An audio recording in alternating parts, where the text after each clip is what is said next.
एक बहुभाषी देश है।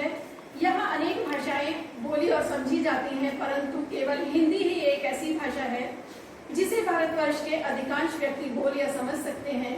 हिंदी जनमानस की भाषा होने के साथ साथ एक सहज, सरल, सुबोध और पूर्णतः वैज्ञानिक भाषा है। हिंदी की इन्हीं विशेषताओं को ध्यान में रखते हुए भारतीय संविधान द्वारा 14 सितंबर सन 1949 को हिंदी को भारत संघ की राजभाषा के रूप में अंगीकार किया गया और भारतीय संविधान के अनुच्छेद सन 1943 में इसे स्थान दिया गया ताकि पूरा देश हिंदी भाषा सीख सके और ये कार्यालयों की भाषा बन सके। इसके लिए मुहिम चलाई जा रही है और इसीलिए ये पखवाड़ा, हिंदी पखवाड़ा मनाया जाता है प्रत्येक वर्ष। हिंदी ही एकमात्र ऐसी भाषा है जिसने संपूर्ण राष्ट्र को एकता के सूत्र में पिरोकर अनेकता में एकता की भावना को आम जनता में निरंतर जागृत बनाए रखा है। हिंदी सरकार और जनता के बीच की एक महत्वपूर्ण कड़ी है। अतः हिंदी को भारत संघ की राजभाषा बनाने के साथ साथ संविधान के अनुच्छेद 351 में केंद्र सरकार को हिंदी के प्रचार, प्रसार और अभिवृद्धि का दायित्व भी सौंपा गया है। इसी प्रकार संघ के प्रत्येक कर्मचारी का दायित्व बन जाता है कि वह अपना अधिक से अधिक कार्यालय कार्य केवल हिंदी में ही करे और हिंदी का प्रचार प्रसार करने और इसे समृद्ध बनाने में अपना अधिक से अधिक योगदान दे। आइए हिंदी पखवाड़े के इस शुभ अवसर पर हम सभी अपना अधिकाधिक कार्य हिंदी में करने के अपने संवैधानिक और नैतिक दायित्व का निर्वहन करने का संकल्प लें। ये नहीं अभी पूरे देश में मनाया जा रहा है। ये विगत 5-6 सालों से मोदी जी ने इसका शुभारंभ किया है और वो भी चाहते हैं कि हमारा देश, हमारा गांव, हमारा विद्यालय, हमारा समाज साफ और स्वच्छ रहे। विगत वर्षों के साथ ही इस वर्ष भी 15 दिन का जो हमको शेड्यूल दिया गया है, डेट वाइज शेड्यूल दिया गया है। आज फर्स्ट डे 1 सितंबर को ओथ टेकिंग सेरेमनी उन्होंने दी हुई है जो है प्रस्तावित है। स्वच्छता रहना भी बहुत जरूरी है, वो चाहे पर्सनल हाइजीन हो या हमारे घर के हमारा जो वातावरण है वो या हमारे घर के आसपास की साफ सफाई। और बाकी ज़्यादा मैं ना कहते हुए अपने इस प्रोग्राम को आगे बढ़ाता हूँ और आज पहले दिन जो हमारा कोई टेकिंग सेरेमनी होनी है उनके लिए मैं चाहूँगा हमारी विद्यालय की म्यूजिक मैम वो आए और टेकिंग सेरेमनी।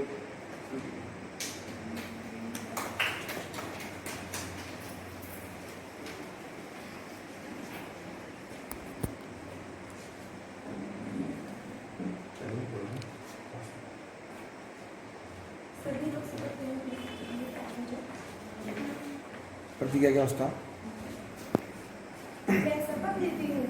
मैं शपथ लेता हूँ मैं स्वयं स्वच्छता के प्रति सजग रहूंगी।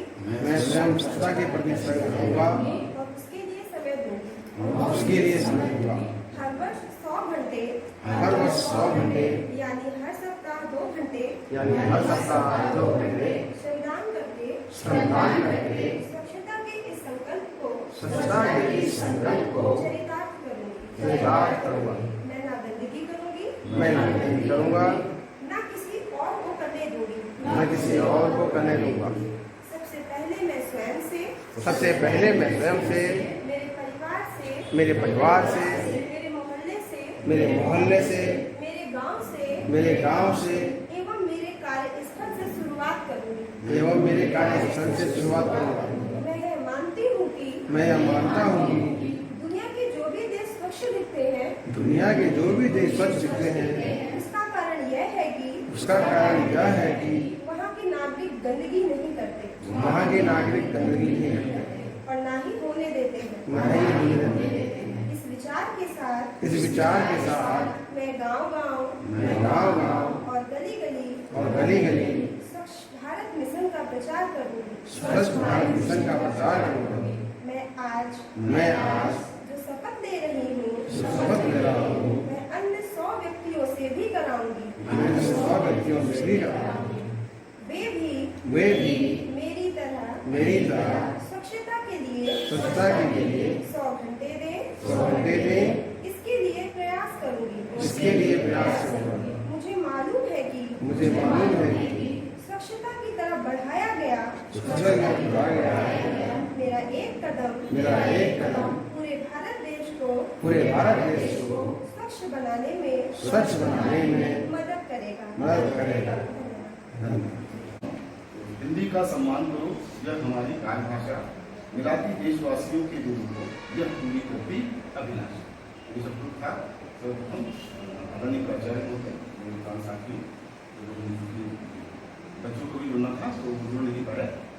तो मैं ये कहना चाहूँगा, मेरी जो हिंदी पखवाड़े के ऊपर जो मेरी बात है, सबसे पहले तो हम ये मान लें कि जो हिंदी पखवाड़ा है बेसिकली हिंदी दिवस 14 सितंबर है उसको परिप्रेक्ष्य में लेकर के शुरू होता है। दो तरह से मनाया जाता है, एक है 1 सितंबर से लेकर के हिंदी दिवस जब होता है हम तब तक मनाते हैं, दूसरा है हिंदी दिवस जब होता है उसके बाद से 28 सितंबर मनाया जाता है। कोई भी चाहे पहले का स्वरूप अपना लें चाहे हम बाद का स्वरूप अपना लें, लेकिन जो महत्वपूर्ण है वो है 14 सितंबर का। 14 सितंबर का दिन इसलिए महत्वपूर्ण है क्योंकि 14 सितंबर 1949 को हमारी संविधान सभा ने हिंदी भाषा को राजभाषा के रूप में अपनाया। और ये जो इस दिवस को 14 सितंबर को हिंदी दिवस के रूप में मनाने के लिए ये हिंदी राष्ट्र भाषा प्रचार समिति है हमारी वर्धा की, उन्होंने इसके लिए अनुरोध किया था 1953 में, और उसके बाद से यह दिन जो है हमारे पूरे देश में हिंदी भाषा के रूप में मनाया जाता है। जब 1952 के आसपास की अगर हम बात करें तो पूरे विश्व के संदर्भ में अगर हम बात करते हैं तो हिंदी भाषा 5वें नंबर की भाषा है पूरे विश्व में बोले जाने वाली भाषा। 1980 तक आते आते ये 3रे नंबर की थी। आज हम चीन की भाषा के बाद हमारे हिंदी का जो स्वरूप है लगभग 60 करोड़ लोग पूरे विश्व में प्रत्यक्षतः हिंदी लिखते हैं, बोलते हैं, समझते हैं और बहुत अच्छे से इस हिंदी का ज्ञान रखते हैं। तो हम दूसरी भाषा के रूप में इसके लिए हम आ गए हैं। हिंदी जो राजभाषा है बेसिकली हम हिंदुस्तानी है, हमारी जो राष्ट्रभाषा हिंदी होनी चाहिए, लेकिन हमारी राष्ट्रभाषा में होकर के ये राजभाषा के रूप में है और ये सबसे समृद्ध है, सांस्कृतिक रूप से सबसे उन्नत भाषा है और इसको राष्ट्रभाषा के रूप में होना चाहिए। लेकिन चूंकि हमारा देश जो है वो विभिन्न भाषा भाषी संस्कृतियों का देश है, तो इसके लिए हिंदी को केवल एक उसमें राजभाषा के रूप में ही स्वीकार किया गया, क्योंकि राष्ट्रभाषा बनाने में तो बहुत संघर्ष था और स्पेशली संविधान सभा के बारे में अगर मैं बात करूँ तो वहाँ इस भाषा को राष्ट्रभाषा अपनाने के लिए बहुत ज़्यादा संघर्ष हुआ था, लेकिन संविधान सभा इसलिए तैयार नहीं थी, तो इसको राजभाषा के रूप में अपनाने का निर्णय लिया गया और हिंदी को एक महत्वपूर्ण संपर्क भाषा के रूप में अपनाया गया। हमारा जो ये आज का समय है, बहुत ज़्यादा नहीं बोलूँगा, तो हमारा आज का समय है, अगर हम इसको ही दृष्टिगत करते हुए बात करें, कितने सारे जो हमारे लोग हैं वो बहुत अधिक विश्व में फैल चुके हैं और वो सारे भारतीय हिंदी जान। उस हिंदी के महत्व को आप इस तरह से समझ लीजिए कि जितनी भी बड़ी बड़ी कंपनियां हैं हमारे भारतीयों को, क्योंकि हमारा जो भारतीय जनमानस है वो कर्मठता के लिए बहुत अधिक जाना जाता है, अपनी कार्यकुशलता के लिए बहुत अधिक जाना जाता है और अपनी जो बौद्धिक क्षमता है उसके लिए बहुत अधिक जाना जाता है। उसको आकर्षित करने के लिए उस जितनी भी हमारी बड़ी बड़ी कंपनियां हैं या बड़े बड़े क्षेत्र हैं वो सब हिंदी को आज अपना रहे हैं। ये हमारी हिंदी की श्रेष्ठता है। कभी सीख बढ़ाए ज्ञान, हिंदी बहुमत का नहीं और करे अपना। रोज मनाओ हिंदी दिवस, बनाओ इसे अपना अभिमान, आओ मिलकर सब प्रण लें, नृत्य करें हिंदी का संग। धन्यवाद। इसके बाद मैं अपने लाइब्रेरी सर को बुलाना चाहूंगी कि वो आए और वो शब्द कहें।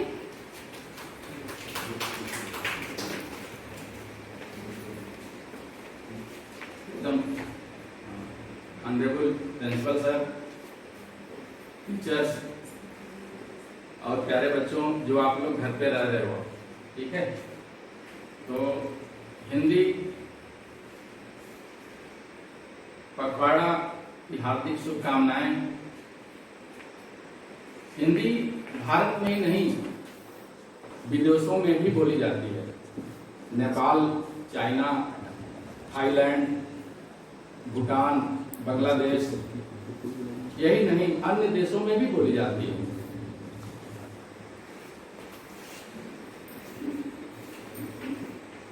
हिंदी के प्रति हमारा समर्पण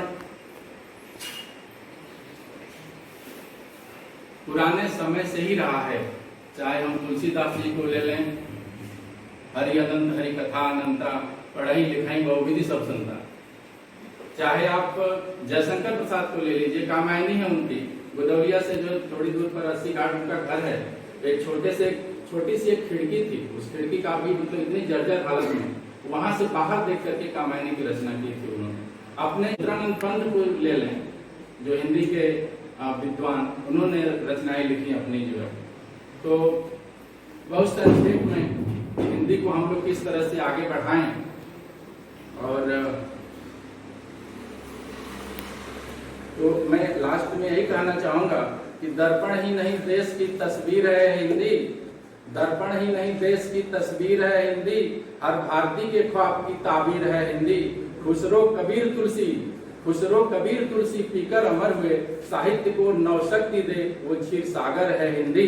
पराजित हुए अंग्रेज विचारों के युद्ध में, आजादी के जंग की शमशीर है हिंदी। थैंक यू, जय हिंद। सर, बहुत ही सुंदर शब्दों में आपने अपने मन की भावनाओं को व्यक्त किया है। इसके पश्चात मैं अपने प्राचार्य महोदय को बुलाना चाहूंगी कि वो हिंदी के विषय में 2 शब्द अपनी ओर से कहें।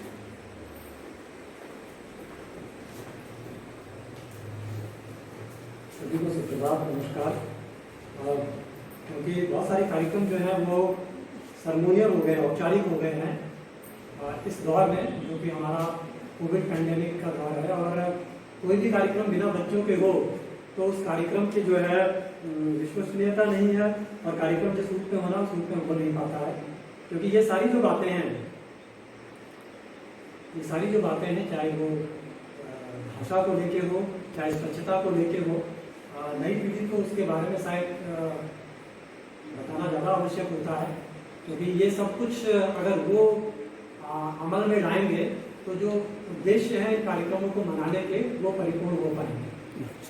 इस पखवाड़े में 3 कार्यक्रम मनवाने हैं, 2 के बारे में तो हम यहाँ पे बात कर ही रहे हैं, हिंदी पखवाड़े के बारे में, स्वच्छता पखवाड़े के बारे में, और साथ ही साथ शिक्षक पर भी ये कार्यक्रम है जिससे संबंधित कुछ क्रियाकलाप हमें करने होंगे। आप सभी से मेरा अनुरोध है, ये एक प्रशासनिक निर्देश है कि जो भी कार्यक्रम हो उनमें सभी का प्रतिभाग है। आप हिंदी विषय पढ़ाने वाले अध्यापक हैं या नहीं हैं, या किसी कार्यक्रम को मनाए जाने की जिम्मेदारी आपको दी गई है या नहीं दी गई है, उन सबको एक तरफ रखते हुए मैं चाहता हूं कि आप सभी का जो भागीदारी है वो इन सभी कार्यक्रमों में हो, शिक्षक पर्व की, स्वच्छता पखवाड़े की, और साथ साथ में आपकी हिंदी पखवाड़े की। बहुत सारी बातें हिंदी के बारे में कही गई हैं, मैं उन सबको यहाँ पे नहीं दोहराना चाहूँगा।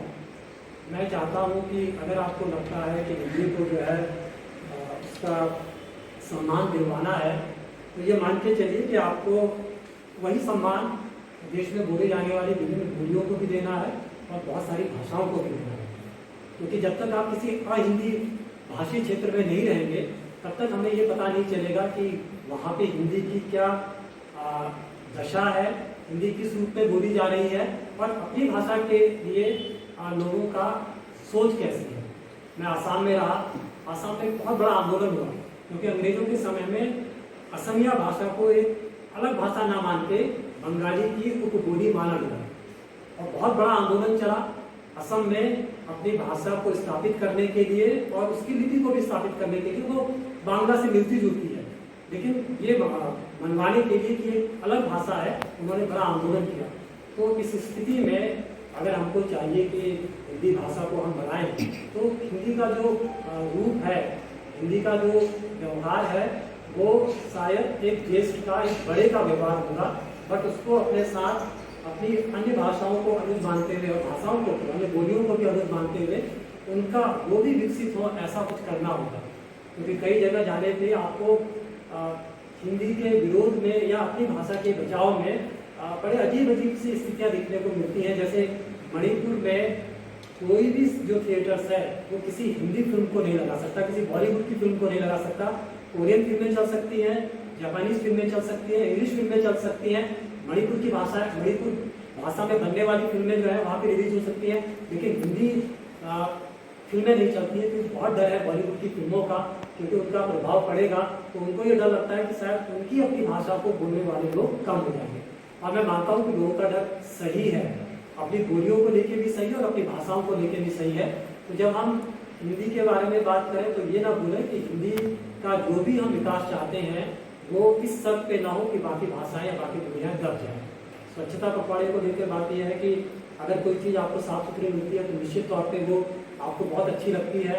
एशिया का सबसे स्वच्छ गांव मेघालय में है। प्रधानमंत्री जब वहाँ पे गए थे तो वो गांव पूरी दुनिया में जो है उसके बारे में लोगों ने बातचीत की, और जब मैं वहाँ पे गया तो लगता है कि बहुत ज़्यादा प्रयास नहीं करने पड़ते अपने आसपास को साफ रखने के लिए, लेकिन हम लोग जब लापरवाह होते हैं तो फिर गंदगियाँ बढ़ती चली जाती है और हर कोई ये सोचने लगता है कि ये सफाई रखना मेरा काम नहीं, अगर कोई और साफ नहीं करा तो मैं भी साफ नहीं करूँ।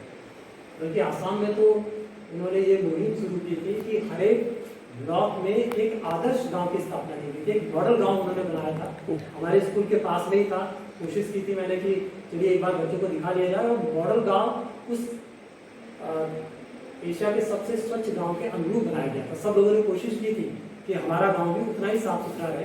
तो मैं चाहता हूँ कि हम अपने निजी जिंदगी में अगर स्वच्छता को महत्व देंगे तो ऐसी कोई बात नहीं है कि हमारे घर के हमारे बच्चे या हमारे स्कूल के हमारे बच्चे बातों को नहीं सीख पाए।